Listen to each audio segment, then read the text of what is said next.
Hi. Hi. Hello. Welcome to Atomic Radio Hour, post-nuclear podcast, episode 146. I'm your host, Vince. And I'm your poofy host, Olive. I got these new earrings and they're poof balls and I love them. How are you? What's new? Still thriving, honestly. Yeah? Yeah, I'm doing great. I've finally settled into my work schedule and I'm just doing real good. Had a really good week.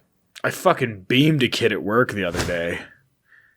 Oh, are you talking about the shoe thing? Yeah, just fucking killed it. He's alive and well, but there were some shoes, and I went to throw them, and they slipped out of my hand, and I forgot that Italians, shoes are a deadly weapon, and I didn't realize my own strength. Dude, guy had glasses on, they bopped him in the face, and sliced open his eyebrow, and he was just pouring blood. Yeah. Poor bastard. Poor kid, dude. He was... I was trying not to cry. I was like, I just hurt another human. I was trying to not freak out. And I'm like, all right, buddy, it's okay. I instantly went into caregiver mode. I was like, you gotta let me see it. And he didn't get stitches or anything, but still, it was just a fucking still a scary thing. It's spooky. Yeah. What's new? What else is going on? Sorry, you said work, and that made me think of that when I destroyed that kid's glasses. Not too much. I am feeling fine, fresh, femme. I make coffee. That's what I do. Cool. And also, the texture of my hair has been getting really nice because of summer weather. I'm just a biological woman over here. This might be the most boring intro we've ever had. Yeah, I'm feeling a little bit low energy, if I'm being honest. Yeah. So we're talking about low energy. I want to apologize for not streaming. It's been a lot lately. Yeah. I'm technically switching jobs and shit, and I was trying to stream 5 days a week. And now that's availability that's not there anymore. Yeah. So I want to get back to it, but Did you see these pictures of the Sonic movie? No, what? They started what? There's new Sonic pictures? Yeah, they let me see if I can find you the picture because Papa sent it to me. There's filming being done right now, and I want to say San Francisco. San Francisco. Motherfucking... Oh, dude, I can't wait for you to see this. Tails and Knuckles are in it. So I'm going to send you these pictures of the new Sonic movie. They're in Host Lounge. I think it takes place in San Francisco, like I said, but they're using props to stand in for, the actual characters, so I guess they can talk to them. Right. And there's a dude setting up a Sonic, a Knuckles, and a Tails. And Knuckles looks fucking rad. And I don't know who does look pretty rad. It looks so good. And I don't know who they're going to get. Even his little sneaky sneakers look good. And I don't know who they're going to get to voice Knuckles. Who would be the best voice for Knuckles? Pop and I were joking that it was going to be Dwayne "The Rock" Johnson. And I fucking hate The Rock as an actor. But I also wouldn't be surprised if it was Kevin Hart. Who do you think would voice Tails? Oh, it's spoiler alert if you haven't seen Sonic from 2019. It's the last movie I saw in theaters. It's the voice actor from the video game. She's in the after credits scene. So hopefully she gets the role. Yeah, I would hope so. But I don't know who has Knuckles' part. I think Knuckles is supposed to be a black dude. I think the echidna culture was based off of Jamaica.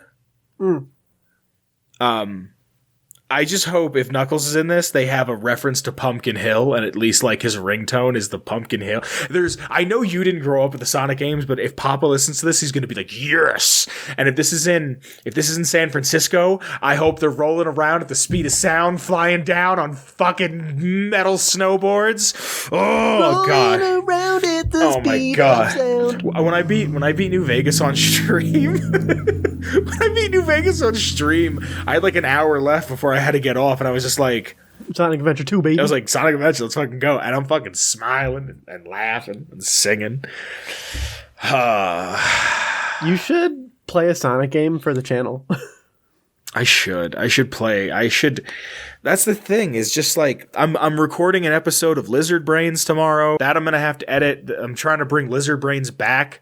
It kind of got weird with all the moving and whatnot. I thought we could have a constant with it, but this is enough to produce by itself. And then I have to go do Lizard Brains, and don't even get me started on tabletop. That's just never going to happen. And then Papa and I haven't really shared anything other than Borderlands 3, but I feel like I've talked about that enough where it doesn't really necessitate a Kyle and Vince likes on Borderlands. You know what I mean? Yeah. But we did really see, that's the thing too. The other thing that Papa and I really liked was Godzilla vs. Kong. But like, I have my own Godzilla show. You know what I mean? Yeah. So I didn't want to make like so you didn't want to oversaturate your own stuff. And like, I'm gonna wind up reviewing that movie eventually on Lizard Brain, so I didn't want to make a Kyle and Vince, you know what I mean? So right. Yeah, I'm just trying to make sure that we have enough, and there's always something. You know. I do. I try to know. I know what I'm. I know it. What all I know is what I'm allowed to know, and that's all I know. You know. Yeah. So, what are you sipping on? Coconut tea. I got this new teacup. It's white with flowers on it, and it says "Mother like no other" on it. I don't know if that's going to show up, but sure, dude. I mean, I'm a mother like no other. Yo, I had some real ass tacos the other day. Oh. Like some real ass, like corn tortilla, 2 of them, cilantro, meat of choice, and onion. That was it. Some lime. That was it. Like, like tacos the way they're supposed to be eaten. No white people shit. Because no white people shit. What are you talking about? No white people shit. Makes it with sour cream all the time. Okay, fine. This is the real shit. You know how close I am to Mexico? This is that all. She's in the other room for me. Is that authentic? This is the way tacos are supposed to be. No fucking bright yellow cheese. No fucking soured cream. Three ingredients. Sour cream is fine. We used to go to Taco Bell and you wouldn't get it with sour cream. Oh, I still don't get it with sour cream. I don't really care for it. Then why are you giving me a hard time about sour cream? Because sour cream is a fine thing to put on a taco. Well, I'm not talking about what tastes... You know what else tastes good on a taco? Fucking cocaine. I'm not talking about what tastes good on a taco. I'm talking about what should be on it. What's the OG taco? I don't care about the OG taco. I want a taco that tastes delicious. But an OG taco, if made correctly, tastes delicious. What do you put on a burger? What accoutrements do you believe belong on a burger? I was having this conversation the other day. I put cheese on a burger. What's your ideal burgered burger? Cheese, avocado, and spicy sriracha. Okay. All right. A little bit of salt, maybe some lime if I'm feeling like it. Okay. It goes well with the avocado. I think you should only ever have 3 things on a burger. That's it. 2 to 3. Anything more, and I think you're just usually I just it. do a burger with slices of avocado because I brown the bread with the sauce that I'm using. Brown? Do you know brown bricks? Do you know the brown bricks meme? I don't think I do. Brown bricks. I gotta show you that. No, I was watching something. If I'm making a burger, I'm having a burger, a little bit of mayonnaise, and pickles. Gross. That's all I want. That's all you Mayo need. does slap, though. Little bit, not a lot. Not none of that fucking Miracle Whip bullshit. Fuck that. Fuck that. You gotta brown your bread in mayo. I just do it with butter. It gets a little too, a little too saturated, a little too artery clogging, if you know what I mean. That mayonnaise. Your distance from the mic is not proper. You're not proper. Do you want to get into this lore? It's a big one today. Tell me all about it. Did you forget about the segue once again, 2 weeks in a row? Oh, boo-hoo. I don't know what you forget more, the segue from what we talk about in the beginning to everything else, or the lore on Monday. Hi-oh! I don't claim to be perfect, but I do claim to know about our Patreon. I do all of the work for you except for upload it. Mm-hmm. I chop it out and I give it to you, and I tell you all the time, just upload it when you upload the episode and schedule it for Monday. But Monday comes and goes like sand in the wind.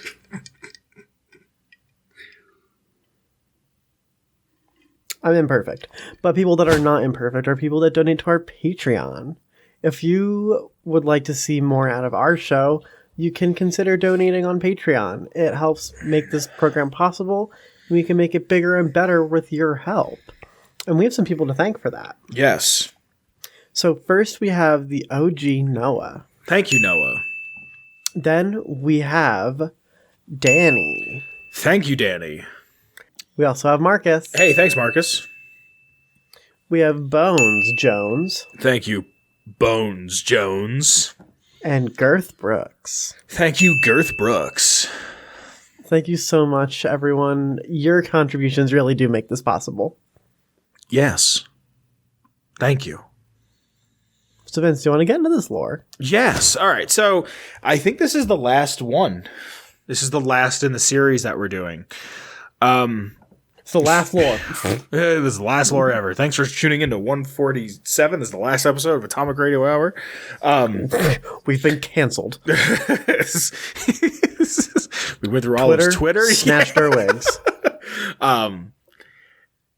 What was I saying? What the fuck happened? Okay, so we were doing we did the protagonists of all the Fallout games, then we did the antagonists, and then we did the DLC antagonists, and since we did Nuka World for Fallout 4 2 episodes ago, that was the last one, and then we did the Zethan Logs, last episode, we now have to do Ulysses. It is time for the big dog. A lot of people think he's the best. And I can see why, and I think that's a valid, I don't want to say criticism, I think it's a valid opinion. I prefer Graham myself.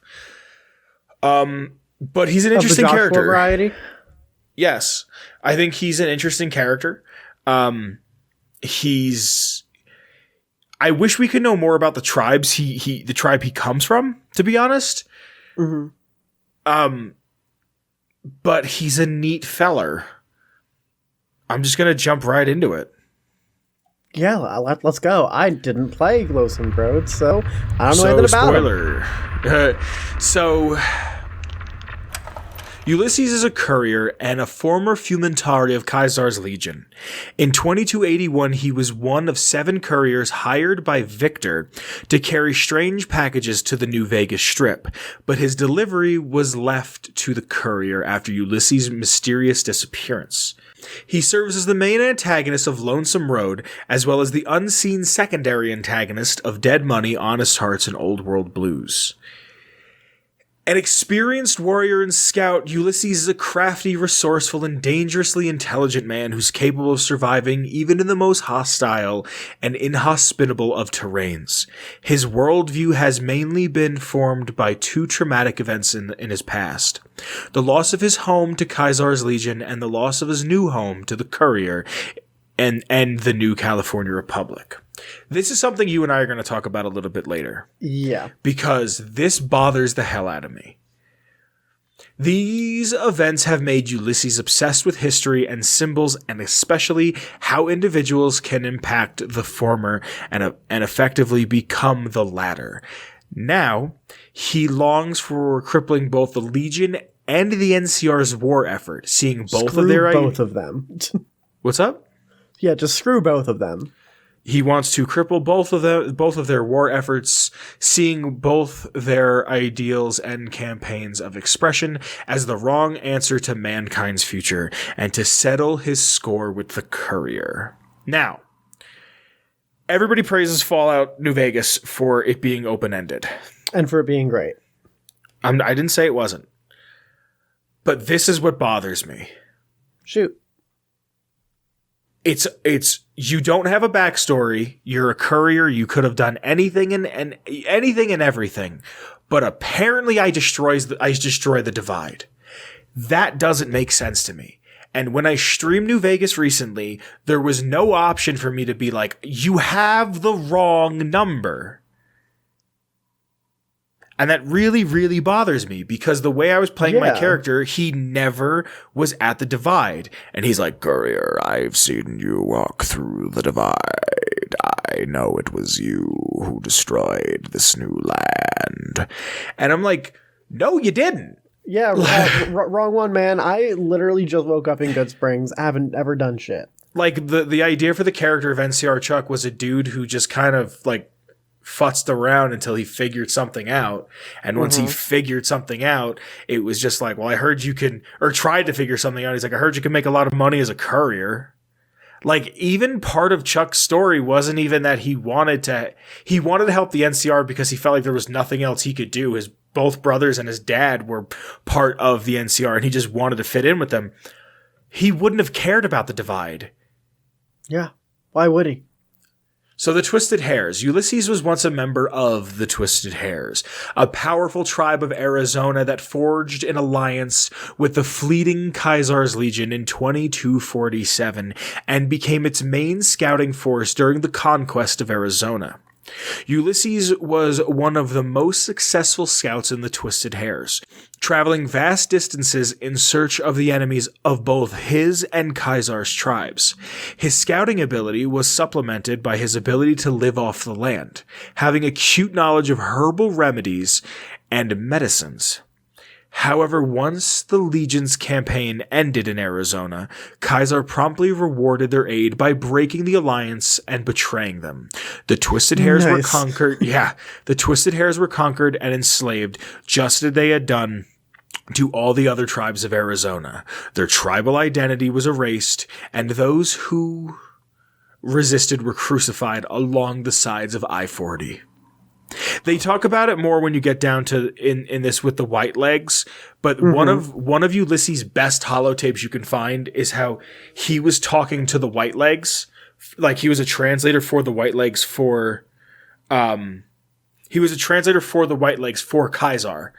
and the White Legs started to twist their hairs just like him in honor of him because they looked up to him more than they looked up to Caesar because they were just taking the orders from him. We'll probably get into that a little more later, but I just wanted to bring that up. That's like super cool though that it kind of all like comes around with all the different DLCs. When you're in Zion, next time you play through Zion, you play through Honest Hearts. When you kill the White Legs, they all have dreads. What? I didn't even realize that. Yeah, I don't know if they all have dreads, but they have some form of twisted hair. Vulpes Inculta's pacification of dry wells was a particularly painful moment for Ulysses, though his dedication to Caesar and the flag of the bull prevented his desertion. When he took the moniker of Ulysses, alluding to the man who fought during the time of two flags, and he had to make them one. Thanks to... Wow. Okay. I never picked up on that. What do you mean? I never picked up on, like, Grant. Oh. I never picked up on that. Okay. Wow. I just thought, like... I don't know what I thought. Yeah, I never really looked deeper into it, but that's kind of cool. I like Ulysses. I just think he's very forced, and we'll get to that later. But thanks to his ability and his forceful personality, he quickly became an important, indispensable, right? Yes. Indispensable fumentari of Caesar's legion. Walking the waste as a nondescript and unnoticeable courier, Caesar told him to kill no other member of this profession since, in fact, many couriers were spies for the legion as well. In 2274, after the NCR reached Hoover Dam, Ulysses crossed the Colorado and was the first amongst the Legion to see both the dam and NCR, a nation great enough to challenge Caesar himself. Returning across the Colorado River, Ulysses went back to Caesar and spoke with him about Hoover Dam and the impending republic. The old world symbol became an object of obsession for Caesar, a great symbol to focus his people on. Ulysses, however, believed Hoover Dam might kill Caesar, regardless of whether he won or not. Ulysses even witnessed Caesar's punishment of Joshua Graham following the Legion's defeat at the First Battle of Hoover Dam, cementing that Caesar would have this dam at any cost.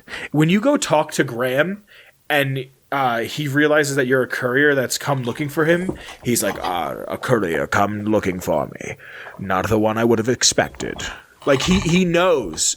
And he knows one of these days he's gonna be fucking capped. Yeah, because the Fumentari were to hunt down Graham after the first defeat. Also, he says to you, if you meet the other courier, do not tell him of me being alive. Like, he's like, he doesn't say it exactly like that, but he's like, you don't have to tell him. Don't rat me out, man. I mean, but not even like, he doesn't say it like, don't rat me out, man. Like, don't tell my mom we were hanging out. It's more like, just if you see him, don't tell him. Like, you don't have to bring me up. Just keep my name out of your mouth. Just be cool. Like, like if I come up, like, don't tell him my cave. Yeah. Don't dox me, man. Yeah. So I don't know if I've said this already, but I get all my lore off of fallout.fandom.com. Now into the divide.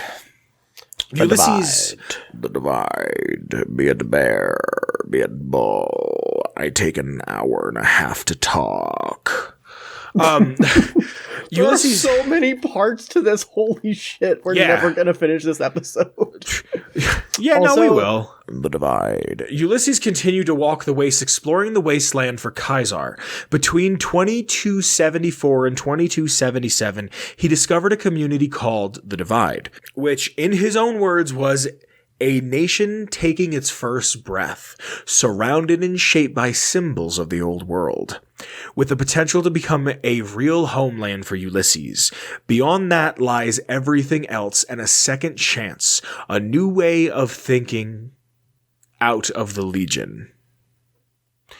To Ulysses' dismay, the prosperous community was discovered and annexed by the NCR, which in turn drew attention to Caesar, who sent a small army to take it over. Ulysses had tentative plans to save the community, but before he could act, the courier, hired by the NCR, unintentionally brought a package from Navarro containing the active ICBM missile codes. This is where this starts to lose me.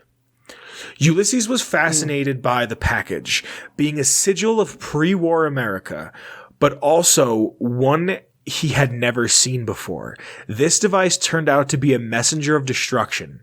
Someone activated this device, which began speaking. This, in turn, activated several of the still active nuclear warheads left in underground silos since the Great War. The results were immediate and devastating. Buried deep beneath Hopeville and Ashton, the warheads answered the call in the only way they could: detonation. The land trembled as the underground detonations split the earth, killing the settlers and burying both NCR companions holding the area and Caesar's legion's guerrillas dispatched to cut the supply line during the divide to Hoover Dam. Again, how do I know? Like, there's a point in this DLC where you have to activate a bomb. Like, you can't not do it. You can't get to the next cell that you have to get to without activating the bomb. And again, it's like, what motivation did my character have to activate that to bomb? actually do that, yeah. Like, I get it. People love this DLC. Ulysses is a neat character, but I feel like a lot of this just was kind of this forced, ham-fisted, like, you have to do this way now. Mm-hmm. Like, what if I was playing a pacifist? What if I was playing a character that never killed anybody? That did everything with words or sneak to get around fighting people? And now now. So there's no way to get around activating the bombs? No, I mean, you don't. It blows up in the air. Mm. But still, like, what if I was just like, how do I know me as a character in the Wasteland wouldn't just be like, that's neat, pre-war tech, don't fuck with that, and walk away? Right. Also, this is like at the end of this DLC, you either bomb dry wells or the Long 15.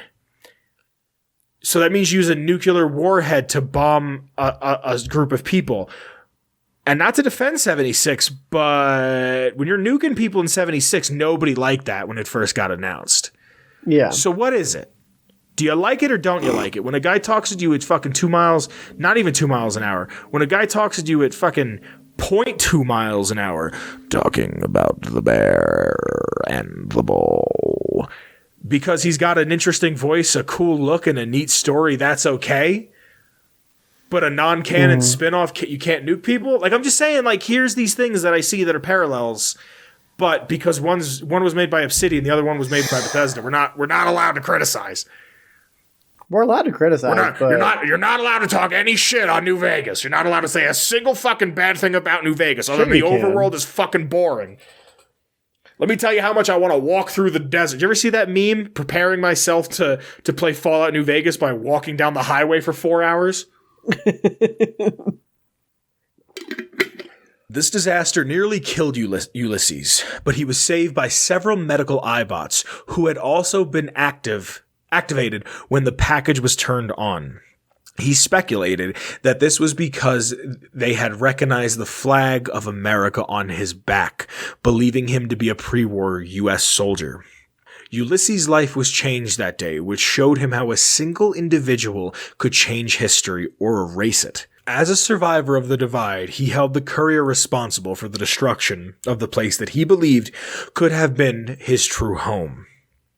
Larger than the bear, greater than the bull. At the same time, it inspired him. In 2277, he returned to Caesar, learning that the First Battle of Hoover Dam ended in the defeat of the Legion. In the same year, this is when he meets the Whitelegs.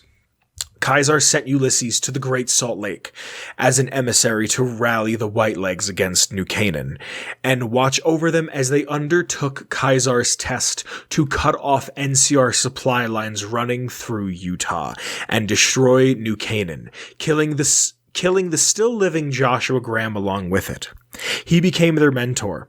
The Whitelegs called him Flag Bearer for the flag staff that he carried. He taught them the values of the Legion, showed them numerous supply caches and bunkers hidden across Utah, like Spanish Fork, that gave them weapons that they became known for, all the while lying about Caesar's pride in those who had used such weapons. So he teaches them how to use those SMGs, and they call them storm drummers. And like Ulysses shows them how to do this, and then like this part is really interesting. Ulysses' he shows them how to use backstory, weapons that go against the like dogma of the Legion, but still like claim to be allied with the Legion. and he knows that if he assimilates them into the Legion, that they're going to lose their culture. And that's what's so fucking cool about Honest Hearts is you watch Graham and Daniel like say like, we have to assimilate the dead horses and the sorrows into our own tribe. And Daniel's like, yeah, but if you teach them violence, you're taking away their culture. Like Graham is doing exactly what Ulysses did from a different perspective. Graham is doing it for the sake of saying, like, hey, we need to protect these people. And Daniel's like, yeah, we're going to protect them, but then they're going to be killers. Like, they're hunter-gatherers. Or they're not even hunters. They're just gatherers. But Ulysses turns the Whitelegs into just these, like, savages. Like killing machines, yeah. Yeah. The act of deceit posed some problems in his mind. This is back to Ulysses. He compared himself to Vulpes in Colta, the man who had betrayed his former tribe. He was an inspiring presence, but not in the way he wanted to be. The Whitelegs began to honor him instead of the Legion. After the plundering of New Canaan, he observed what the Whitelegs began. After the plundering of New Canaan, he observed that the Whitelegs began to braid their hair into dreadlocks, as Ulysses did. For them, it was a sign of respect for their mentor. For Ulysses, it was hollowed mockery of the ways of his destroyed tribe, the Twisted Hairs, because the significance of the braids were completely unknown to the Whitelegs. They gentrified it, essentially. Well, they appropriated it. Okay, yeah, that's better. But even then, the braids reminded him of who he was and forced him into realizing what he had become. Shortly after the destruction of New Canaan, Ulysses finished his duties to Caesar and left the Whitelegs to their own devices. He set out looking for ways to change history itself and to find ways to reawaken America, seeing it as having peaceful yet strong places like the Divide before its destruction, and thinking that the NCR and Caesar's Legion had no long-term answer for the future. He returned to Wolfhorn Ranch for the time to collect his thoughts, appearing to be a successful bighorn rancher and roaming sometimes as a courier. A lot of that's really cool. I really, really like that. That's really cool. But, like, fuck. In the Big Empty, sometime later, during his mission to reawaken America, he found the Big Empty. By tracking the irregular weather patterns, knowing the Divide storms were caused by man and not nature. He followed this inclement weather like following a river current, leaving painted emblems matching the flag on his back in case he lost his way or as a trail for anyone who might follow, like the courier. Ulysses finally came to the crater where he found the Old World facility and the X-17 meteorological station. Thank you. Still active. While there, he caught up in the conflict between Knight Royce of the Circle of Steel and Father Elijah. At some point, after Elijah spoke with the think tank, Ulysses and Elijah made contact. He directed the rogue elder to the Sierra Madre, apparently knowing it would eventually become Elijah's grave. Ulysses then rescued Royce from the Y-17 medical facility, nursing her back to health in a nearby cave. For Christine, he learned more about the Brotherhood of Steel, enough to decide that the Brotherhood was not able to forge the future he wanted to live in. In payment, Christine gave him an old recorder she had managed to repair, which he used to record logs that he scattered across the Divide. Ulysses spoke with the think tank. Can you say that word? Specifically, Dr. Klein. Ulysses spoke to the think tank, specifically Dr. Klein, who recalls him as a melancholy fellow who asked a lot about history. Ulysses also spoke with Mobius. While at the Big Empty, he questioned the think tank. Who are you that do not know your history? This question awakened them and they briefly remembered America, the flag on Ulysses' back. Not just a flag, but a place, an idea that they had cared for once before. After this awakening, the think tank told him what still carries America's voice. Deep in the heart of the Divide giants, nuclear missile silos scattered across the ravaged landscape, and the device still there to activate them. Whether by their own hand or Mobius, the think tank's memory of Ulysses' question was later erased to perpetuate their stay in the Big Empty. Ulysses departed, deciding to reshape the post-apocalyptic world single-handedly, much like the courier reshaped the Divide again. Like, see what I mean? Why? See what I mean? Like, Why? Like, why is that something that needs to happen? Also, I think what I don't like about Ulysses is what I'm reading. As I'm reading this, I'm kind of realizing it is I don't see the point in believing in something on this scale that is such an abstract idea.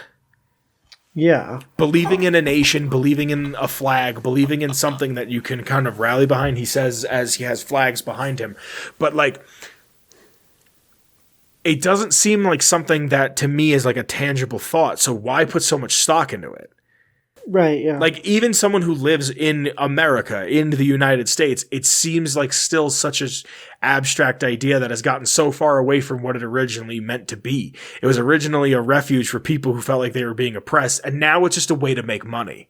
Like, it doesn't feel like a nation of people protecting itself, or we have these rights, we have these sovereign freedoms, and this and that, and whatever. It just feels like, how can we screw over the little man to make more money ourselves? And I think that's what, and I get that Ulysses wouldn't understand that that's kind of what had happened to America. I guess he would understand it to a degree, because I do believe he talks about greed and violence and whatnot. But that core idea there, I think, again, is just such an abstract idea, because absolute power corrupts absolutely. Look at the NCR, look at the Legion. Mm-hmm. Even if he were to start the new America in Hopeville, in Asheville, how does he know that it wouldn't just be another greed fest? He would get that power. Yeah. He would just want a bunch of people to give him money and to just worship him as some sort of a god. And I think that's my number one thing that I'm realizing with Ulysses. And I'm sorry to not have this just about lore, but just my own observation is just, he just seems like someone who has he seems like someone who thinks you could make a bridge from California to Hawaii, and people are telling him that's not going to work, and he's like, fuck you don't know what you're talking about, and then goes to the next person. Right. Does that make sense? No, that does make sense, yeah. So this is the reunion. In 2281, Ulysses was hired by Victor to carry the platinum chip to the Strip's north gate. He walked the I-15 to Prim and the Mojave Express office, just as the courier would, to receive the delivery order, and was just about to accept the job until he saw the courier's name on the list and asked Johnson Nash if the courier's name was genuine, since he thought the courier had died at the Divide. Nash informed him that the courier was still alive in his desire to see the courier dead by respect of the old order of Caesar. Ulysses said no. Let Courier 6 carry the package. Expecting the Mojave wasteland to kill the courier without having to intervene, he then left without another word. Years of tracking the courier proved to be fruitless, and Ulysses determined the courier would have to come to him. On October 19th, Ulysses broadcast a simple message intended for the courier, coordinates for the canyon wreckage west of Prim, and the words Courier 6. Ulysses. Wanting to destroy their new home in his reshaping of America before their eyes, as the courier did for him with the Divide.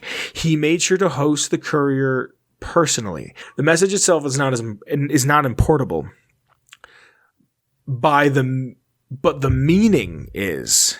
Ulysses had to be sure his words would not be lost in paper, ink, or the voices of others.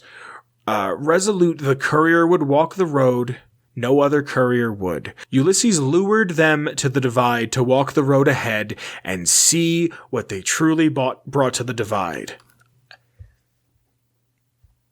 Do you see why this upsets me? Yeah, because why would my character do that? Like, you open this game, like, this isn't Homestuck where I have a family. The game is made to be open-ended. Like, at that point, why is Can't believe we're name dropping Homestuck. Not Homestuck. Sorry, Homebound or Earthbound. Yeah, Mother. My bad. It's made to be open-ended. It's made like Mother. You have a story. You have a family. Like, that's the whole point of it. Is you grow old and shit. Like, that's the themes of it. Mm-hmm. But like, this starts you off and it says courier when you go to pick your name. So at that point, if this is my backstory, why even have anything else? Why not just be courier? Right, yeah. Like, why is this, like, if this is on the wiki, I'm considering it to be somewhat canon. I'm considering this to be the canon way that this is supposed to be playing out. And I know this website isn't directly affiliated with Bethesda or Fallout or anything, but you understand what I'm saying? Like, right. This is, it's not 76 content. It's not maxing on the fucking East Coast. It's a recounting of what is in the game that came out fucking 10 years ago. And this doesn't make sense to me. None of this makes sense to me. Why would any of this happen? Is just what I keep coming back to. I don't know. It does really confuse me. Especially because I haven't played it, so I don't really know what's going on. It just seems very different from the format of the other DLCs. And that's what I don't like about this DLC too, is it's very just straightforward. Like when I was streaming this, somebody said like, oh God, dead money. Like, all right, this is the one that railroads you. I'm like, I guess, but I feel like Lonesome Road railroads you even more. Like, most of Eddie's story you get here. Yeah.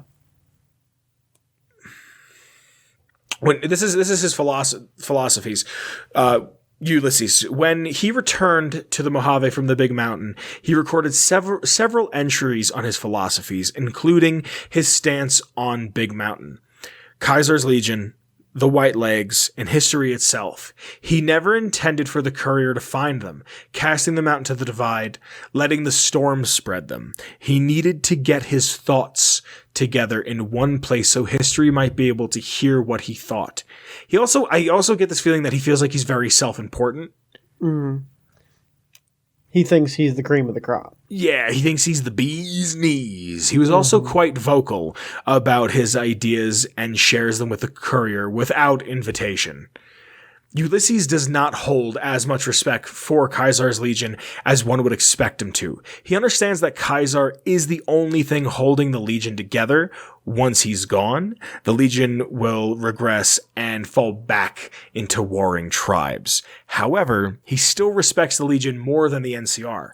And in his opinion, the Legion is far better than the NCR at maintaining an empire that it's not at war with itself. Ulysses harbors a lot of hate for the New California Republic. He implies that their spirit is similar to their flag. They are split like a two-headed bear, trying to go in different directions, but getting nowhere. He feels the NCR is too busy carving up the Mojave with how civilization should be, to see how things truly are. They rely too heavily on laws that do not hold water in the Mojave and are stretched too thin to protect their borders. In the sharpest of irony, the NCR kills people by trying to protect them and are too blind to see what it is they are creating. All things considered, the NCR and the Legion both carry old world ideas into a new world that cannot foster them and does not need them. New Vegas is also of importance to Ulysses, despite his disloyalty to the bear and the bull. He does not think an independent Vegas is the solution. There is no future allying with House or Yes Men, and by extension, the courier ruling New Vegas themselves. Instead, New Vegas's walls could be considered one of the safest places in the Mojave, but what is inside the walls of Vegas? It's what's inside the walls of Vegas that worries Ulysses. Mr. House selfishly lets the entire world burn while protecting his Las Vegas from the Great War, and given another chance, he'd do it again. If anything, New Vegas is proof that House cannot let go of the old world. He propped up what was and what should have been left, and Ulysses does not want to be a part of that world. Should House remain independent for foreign influence, it is only a matter of time before his walls spread and the Mojave becomes New Vegas entirely. The lights of Vegas blind House and anyone who comes to the city, making them forget themselves and what they sought to do. But Ulysses is not going to be bothered to make the blind see. That's really interesting. Got a little bit philosophical there at the end. Yeah, but like at the same time, who the fuck are you? Yeah, right. Like, who the fuck are you that you need, like, I'm so much... Dude, that's like if I came to you and just said, yo, we're switching the show up. And we're just going to do this, and that. Be like, whoa, what? And I didn't, like... And you were just like, why the fuck wouldn't it be? Well, that's the way it should be. I read the lore. I do this, I do that. I edit. It should be this way. Like, you see what I mean? Like, it's fucking like... All right, buddy, get off your fucking high horse. What, like, this reeks of a dude who lost some pussy. Like, and, like, I have no other way to say it. Like, his girlfriend was in the Divide. She died. It's the only thing that ever made him happy. Like, this fuck is everything. Like, this dude's an incel. Ulysses is an incel. I just wish that I had her back because I deserve her. Being who I am, I had no allegiance to bear, bull, or woman. Like, fuck you, dude. Crazy. With your fucking cool hair. Like, he's obsessed with the courier, dude. Like, he got cucked. Yeah, why is he got so cucked obsessed? in such a way. He got cucked in such a fucking way that he's obsessed with the courier. He's like, You took my flesh sleeve from me. Ulysses, this is relationships, ironically enough. Yeah. I actually want to read this from this little excerpt on the wiki right here from Chris Avalon before I get into it. I also have a lot of love for Ulysses in Fallout, only because I like the idea of someone hunting my player for reasons of his own and then hearing the reasons why and realizing how important even the smallest of my actions are for the people of the wasteland, living or dead. Excellent point. Excellent fucking point. I like the idea that there's some beef that, like, I as a player didn't really have a hand in, but my character is still responsible for. But I didn't blow up the Divide. That's what I keep coming back to. Never when I ever played this have I sat there and went, what was my motivation for blowing up the Divide? Why would I blow up the Divide? Like, I get that it's just like, oh, you were a courier, you brought a package, the package started to speak, the machine started to respond. I understand that.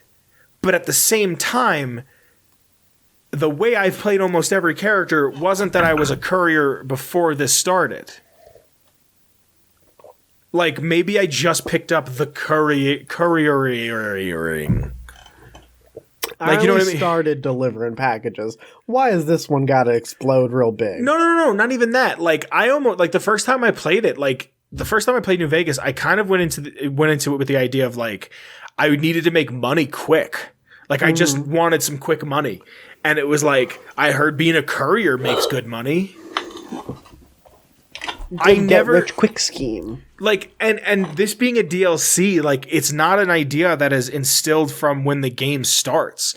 So this actually, let's see if this has it on the wiki here. When did this come? I'm not looking at the DLC. Hold on. Let's see when Old World Blues came out.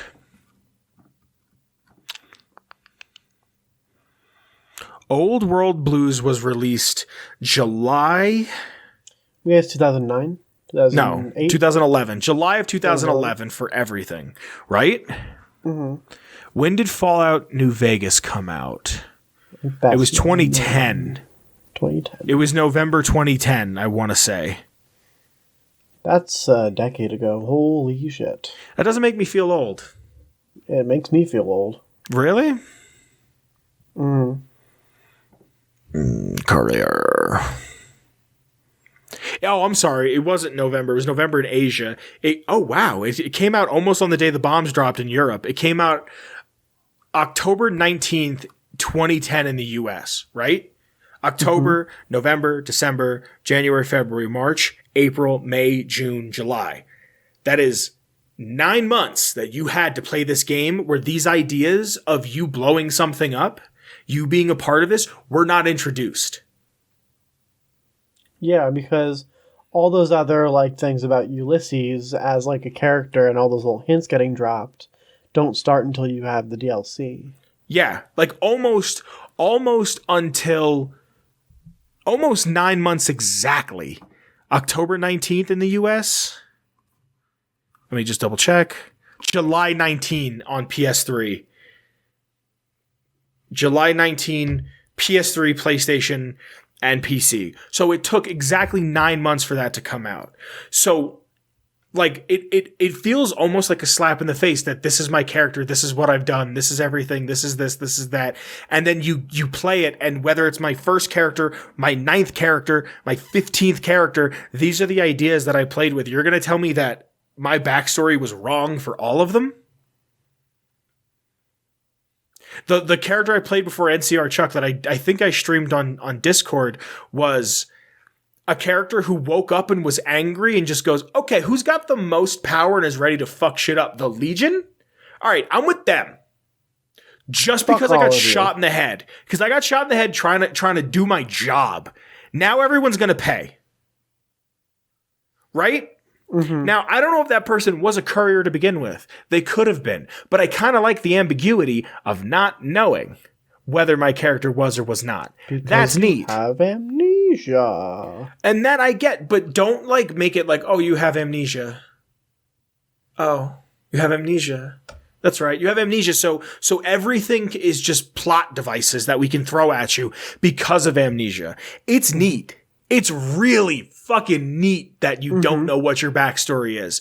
But when you go into an RPG, You're don't want your backstory story to be, for the most part, up to you. Like, more or less. Like, I understand the gripe with Fallout 3. I'm in a vault. You kind of have a similar, like, it's kind of laid out for you. I get that. Do I have a little bit of a bias for Fallout 3? I'll be the first person to tell you, yeah. But when I started Fallout 4, I have a family. I have power armor training. My wife's a lawyer. How the fuck does she know how to get into a suit of power armor? That's a whole other story. Your dad's a doctor. But, like, you have a family. You're in a vault. Yeah, yes, but you don't have a kid. You know what I mean? Like in Fallout 3, you don't have a kid. You don't know how to just get into power armor because here's a free suit of power armor at the beginning of the game. There are more RPG elements in 3 than there are in 4. Yes. Do you understand? Mm-hmm. Ulysses' dual obsession with the Courier and the Divide are motivated by several factors. He's the only unmutated survivor of the disaster of the Divide, and because he believes it was the Courier who caused the destruction of the community. Ulysses understands the impact a single person can have on history, even if the Courier is unaware of their involvement in the event. Furthermore, Ulysses demonstrates this notion that the Courier several times and can be seen as the tertiary, I've never seen that word spelled out, antagonist. Yeah. Did I say it correctly? Yeah. It's like second, but third. You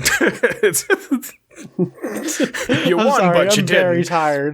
I'm very tired. Of New Vegas by turning down the platinum chip delivery. Ulysses inadvertently caused the Courier to brush with Benny and nearly end his life. He was the one who told Father Elijah of the Madre and is therefore technically responsible for the Courier being kidnapped and kept hostage. If he was the Fumentari Caesar sent to teach the Whitelegs how to be stronger and help equip them with more effective weapons, leading to the destruction of New Canaan and the war with Zion, he finally appears in the Divide and reveals his unknown role to the Courier's recent life. But that's another thing that kind of bothers me is he has all these parts that help, but like at least with Atlas, we were talking to him the whole game. Right. Yeah. You know what I mean? At least when you meet Andrew Ryan, you kindly do some shit. Like, I'm trying to not ruin everything, but like for a fucking 11 plus 1 year old game, but still, like, do you understand what I'm saying? Yeah, like, I know what you're saying. Like, it's like, and I'm ruining that third Batman movie. You don't realize that Bane is a lapdog for Talia until the last 30 minutes. Mm-hmm. Talia's just there hooking up with Bruce Wayne. I don't realize that she's a bad guy. And there's nothing that I remember, because I watched that movie once and I swore I'd never watch it again. But there's nothing that hints at Talia being a bad guy until she's just like, do you know who my father was? Like, come on. I'm evil. Well, Write your own story if you think everyone else's sucks so much. I didn't say that though. I know. I'm just messing with you. Even though here's just some notes, some fun facts. Even though Ulysses is no longer a member of Caesar's Legion and he thinks the Legion has taken the wrong path, he still considers the Legion members to be his brothers and says Caesar in the classical Latin pronunciation, favored by the Legion, unlike Graham, who uses the Anglican, that's how you say that? Mm-hmm. I didn't know. I knew what it was, but I wasn't trying to say it. I wanted to say anglicized. He says it. He says it like a white man. He says it like a white person. Yeah, Graham does. Ulysses has positive views on Graham, commenting that Graham earned his life and that no real good would come of killing him. Ulysses has a negative opinion of House, commenting that he is best left buried in the old world. His face is a unique model linked to the unique breathing mask and differing greatly from other human character models. He doesn't blink and has a unique hairstyle and texture and is more detailed. It is explained that his unique face is actually a mask worn by Ulysses, which is unnoticeable. Oh, wow, that's neat. It's unobtainable, yeah. His whole face is textured under the mask. That's really neat. Yeah, it's really cool. It's not here exactly. It kind of says it, but it doesn't. There's several points during you walking the Lonesome Road where you can actually see him in the distance watching you. Yeah, like in the crow's nest and stuff. Yeah. If siding with NCR or killing Kaiser and having failed don't tread on the bear, when talking to Ulysses through Eddie for the first time, he'll refer to the two-headed bear not being the first historical American symbol, and he explains the old world symbol had one head. This is a reference to the current real world flag of California from the Bear Flag Revolt in 1846, which is the same as the NCR flag, but has one head, and it says California Republic and not New California Republic. I read that at first as the eagle. Yeah.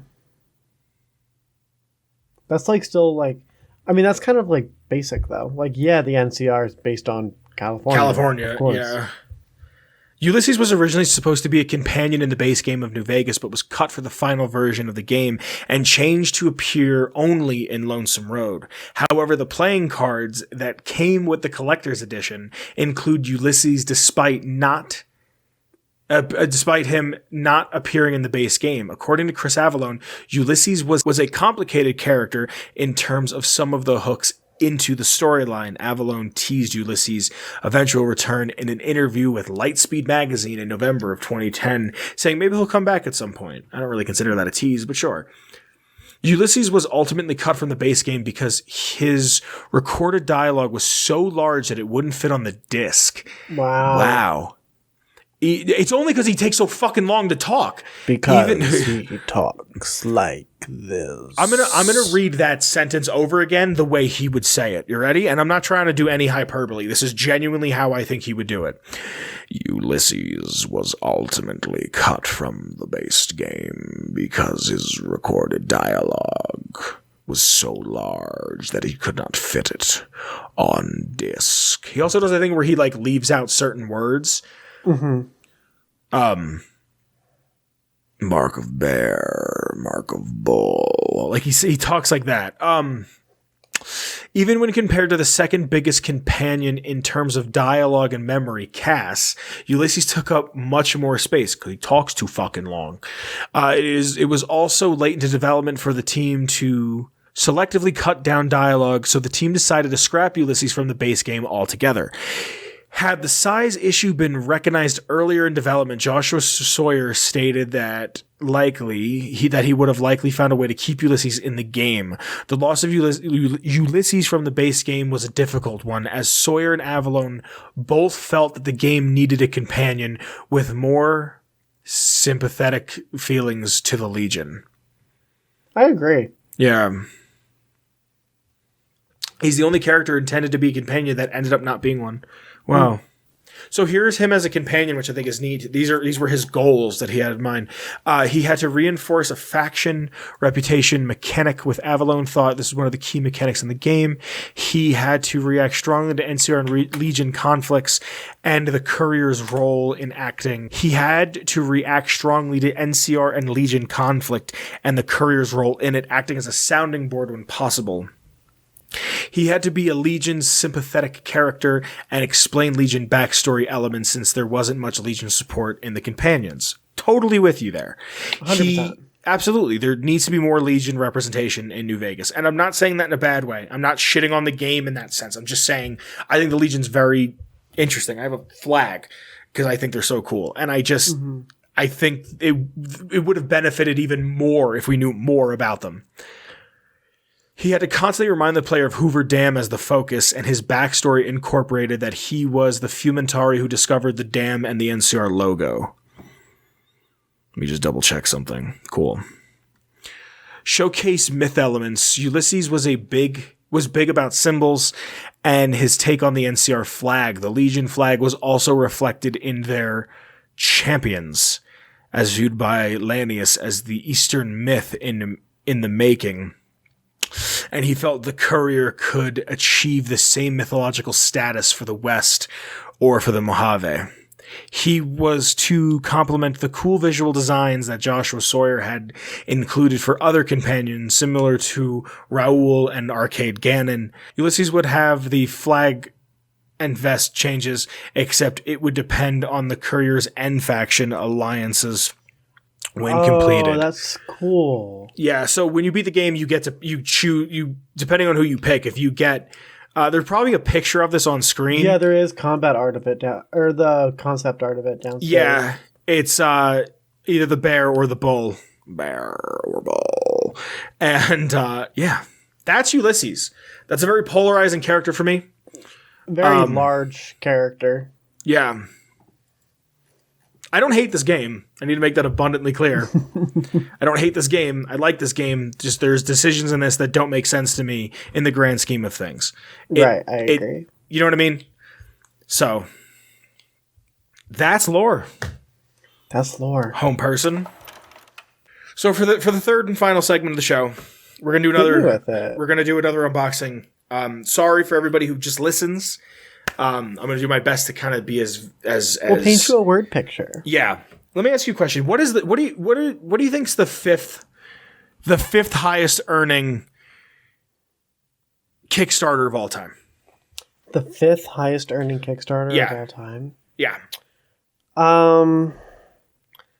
Is it a movie? It's not a movie. Is it a board game? Do you want a hint? Yes. A Videos James. A Videos James? Yes. I doubt that it's the Homestuck Videos James. It's not the Homestuck Videos James. Well, what kind of Videos James do you have for me? I have actually a Videos James console. Oh, really? Yes. What is it? The fifth highest crowd-funded console, or even anything that was on Kickstarter, was the Ouya. Oh, did you get an Ouya? It raised $8,596,475 US. Dang. The Ouya, I get all my lore off of Wikipedia /Ouya. The Ouya units for Kickstarter fund, these shipped in 2013, and on June 25th of 2013, it was released to the public for $100. I have an Ouya. Where'd you even get that? At a thrift store. Oh, neato. Again, dude, thrift stores out here are wild. $20. Well, cool. You got to tell me how it is. Are you going to pop that bitch open? So, yeah, there's a couple things I want to talk about. I kind of want to, like, this was something that I remember 2014, 2015, 2016 when it came out. Seeing these in GameStop, cheaper new than used. Huh. This was a big thing that they said that not only was every kit that you bought a console, but it was also a development kit. So anybody could learn how to make a game and put it on the Ouya for free. And that was a big thing. A big thing with it was that the games were free. That was a very big thing, that games were free, or some part of the game was free to some capacity. Mm-hmm. Right? Mm-hmm. Now, they shut down the servers for this sometime last year. Actually, let me just... In June of 2019, the Ouya shut down its services and accounts, making most apps on the console unusable. That sucks. So I can't even use this. Then why did you get it? I didn't know. Oh. So I just wanted to check it out because I was super curious about the whole thing. Right? Mm-hmm. I think the controller was great. I've taken it out of the box quick just to see everything that was in there, because when I bought it, they're like, hey, you want to see what's in it? And I'm like, yeah, sure. It's got an NVIDIA Tegra 3. It's got an ARM... Tegra 3? Oh Tegra my 3. God. It's got an ARM Cortex A9, a GPU that's a ULP GeForce at 520 megahertz. Its RAM says 1 gig. It's got a USB port. It's an HDMI out. It does 1080 and 720. This is an 8 gig model. They did do a model that was up to 16, I think. In 2015 or 2016, they came out with that. It like runs on Jelly Bean. Yeah, it's an Android console. Yeah. But like, it's not big. It's a neat idea, but what it essentially was just a phone. You with could a controller. probably turn that into an Android streaming box. Kind of. So here's the box, right? Like here on the thing, on the back of the box, you're not going to be able to see it very much with the way I cropped the video, but it says the little box inside this box has Big Dreams. And they were showing off that you could play Alien vs. Predator, Final Fantasy 3, Amazing Frog, which when I was watching Game Grumps, they played Amazing Frog on there and they had a blast, and it made me want to try Amazing Frog. Like, you can get You Don't Know Jack. You know what I mean? Like, it seemed promising. Wow. Like Sonic 4 Episode 1, which I heard wasn't great. Towerfall, Shadowgun. Like, it seemed like a neat idea that even if you were just someone who was curious about gaming, you can kind of try. Like, this really does seem like baby's first console. In a good way. Mm-hmm. Like, hey, my girlfriend wants to play... I'm looking at it now. I just want to, see it. My girlfriend wants to play Videos James with me. How do I get her into something that's going to be easy? Here's a $100 console. You know what I mean? So as I open the box, there's 2 things in it. Here's the console. This is it. That's it. This is it. It's not big whatsoever. Let me just make sure you can see this on camera. It's just a little square box. And on the back, there's USB, there's Ethernet, there's an HDMI, and there's a power source. This is the whole thing. The power button is on top. You just clickety-clack and it turns on. I haven't even plugged this into my TV yet because I found out it's a paperweight. Right, yeah. You know what I mean? And I mean, it's technically a piece of gaming history now. I guess the controller feels nice. I don't mind the controller. You could probably use it on your computer. It's wireless. There's Bluetooth then. I don't think it's Bluetooth. It might be. It doesn't advertise Bluetooth, but like that's how wireless controllers work. You can probably use a Bluetooth adapter for that. Really? Mm-hmm. But like, look how you have to put batteries in it because you can't charge it, which I'm not upset about because I always thought the Xbox had a better controller because of that. But like, where do you think the batteries go on this? And for those, I'm showing it around a bit. I'm showing all of the controller. Where do you think the batteries go on this? Does it go where the seat of your palm is? Like, no. You have to take off the faceplate. Oh wait, what? Yeah, like it's a neat idea, but at the same time, it's like if I didn't watch a video on how to do this, I would have been sitting here with my thumb up my ass going, "What?" Like this had backers like Vimeo and Twitch and Crunchyroll. You know what I mean? There was support for this. I don't even know how to get this off. I'm afraid I'm going to break it.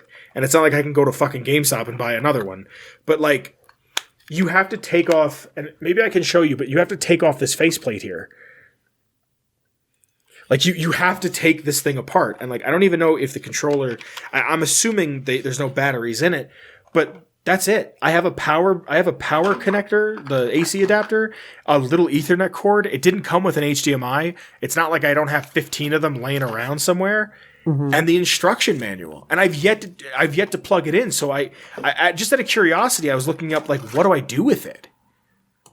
Other than I might have something that we can do with it. And what would that be? I can probably turn it into an emulation device. That's kind of what I wanted to do. Because I was watching a guy who had a bunch of emulators, and it will not emulate PS2. And I was a little upset about that. Just because... Fine, but here's the thing. It'll emulate PS1. It'll emulate N64. It'll emulate everything Nintendo, everything Sega. It probably won't do... Game Boy and the likes like that. Yeah, but it probably won't do Dreamcast. Always wanted to try a couple Dreamcast games. Do Dreamcast. You think so? Probably. There's a Godzilla Dreamcast game that I really want to try. Like... It's neat. It's a really neat piece of history that I don't feel like a lot of people knew about. Yeah, like, it's unfortunate that the servers, like, the official support servers have shut down on it. Because, like, then, even if they were just, like, left in, like, if they were just uploaded and said, like, hey, you can make your own servers or something, like, then you'd be able to, like, have some sort of support. As far as I know, like, people are buying these. Like, I bought this for $20. Right? Mm-hmm. I saw this complete on eBay going for like 60, 70, 80. Really? One I saw 200. The most I saw sealed was like 5. Who's buying that? I don't that's the thing. I don't know. But like it's not even like I could turn it into like a Netflix machine. Well, what if you can? If you can, cool, but you'd probably have to manually update everything. Mm-hmm. Which would be cool because it'd be like, oh, like they're taking Kill Bill off next week. I still have Kill Bill. Like I can watch it a couple more times. But like, I don't even think it hooks up to the internet anymore. Well, dang. Yeah, because I was watching a video and the guy's like, I bought a bunch of apps on here and I can't even open them because it had to be connected to the internet. Mm-hmm. He was playing a Super Nintendo emulator and that was about it. He played like Biker Mice from Mars and that was it. So I'm going to see if I can do some research and find some software for you on that thing. Please, because here's the thing. There's nothing on N64 I want to play. I'll be honest with you. There's nothing on N64 I really want to play. Whoa. If I had more controllers, maybe Mario Party. Maybe. What about GameCube?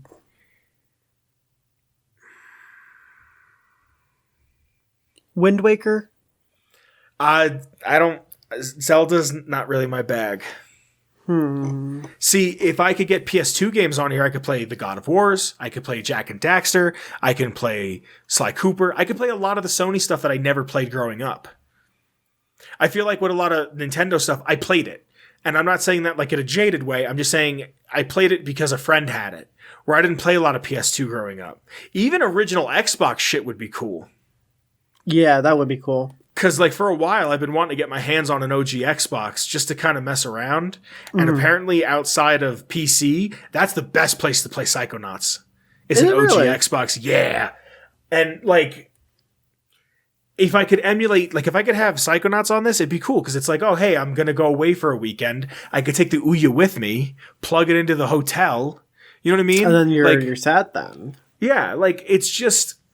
It's a sad piece of gaming history that just didn't catch on. Dude, you don't know Jak? I could have had a bunch of people over and played You Don't Know Jak. Mm-hmm. And that's before it was Jackbox. Yeah, it was before Jackbox turned into a thing. A conglomerate. A brand, if you would. Yeah.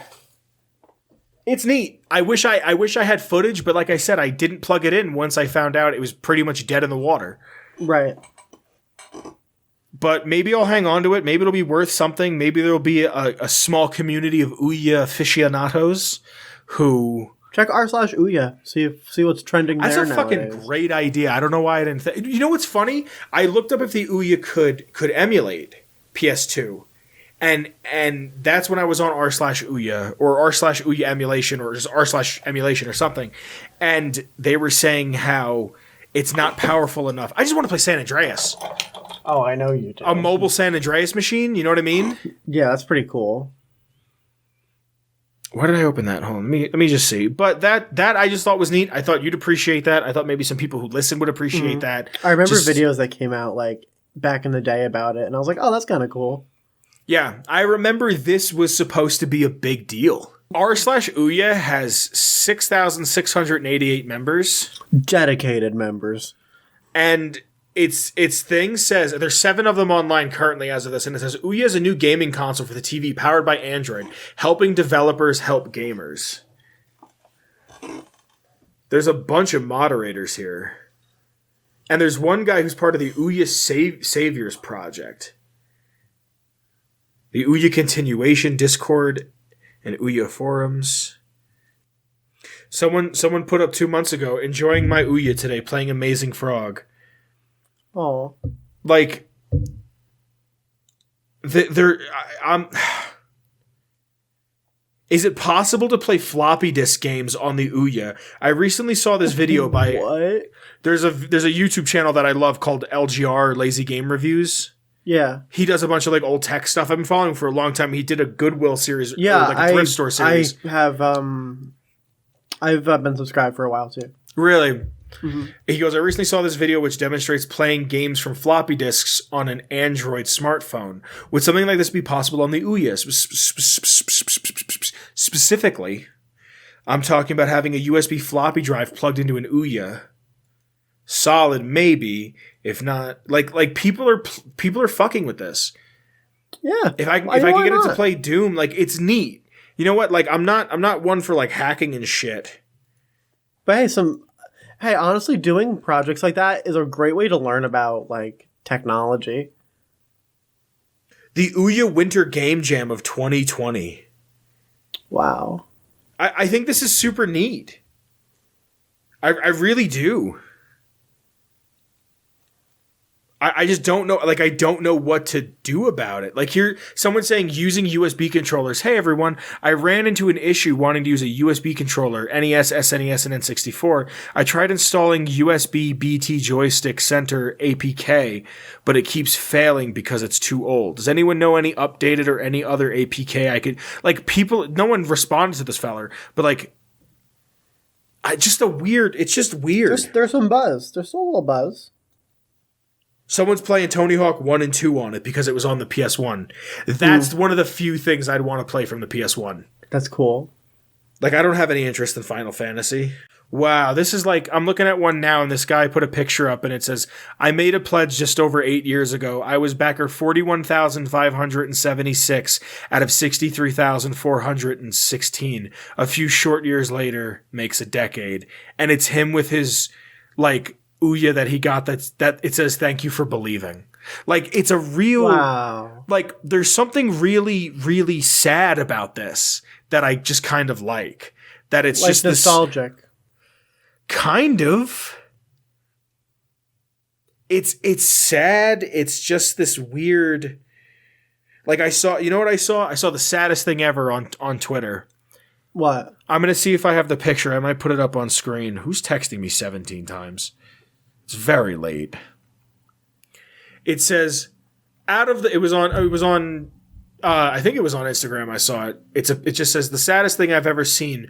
Drew's out of the park home run ball, $417.99. On the other side of it, a Goodwill sticker for $1.99. Wow. Like, that was somebody's memory. That was a big part of somebody's life. That was their first home run they hit in 99. That kid was probably born in like 92, 93, probably 90, 89. Hit his first home run. He was a 90s kid, and they remember. But like to think that's somebody's memory. Just like, what happened to that kid? Did he die? I sure hope not. You know what I mean? Like, and maybe it doesn't help that the people at home can't hear this, but we're listening to some lo-fi shit. Yeah, and it's like one of the sad... It's like a Nintendo lo-fi, and it's that really sad music from Pokemon. Yeah. I'm getting, like, melancholy over here. I wonder if Shane Ivers ever makes lo-fi. Oh, I wonder if he does. But I'm sure if he did, We'd be able to find it at www.silvermansounds.com/freemusic/featherduster. Vince, do you want to tell us about social media? In the description below, there is a link to my Twitter, Olive's Twitter, the show's Twitter, also the Discord. Come check us out. If you've been here the whole episode, thank you. Give us a thumbs up. Give us a subscribe if you'd be so kind. Share this with a friend.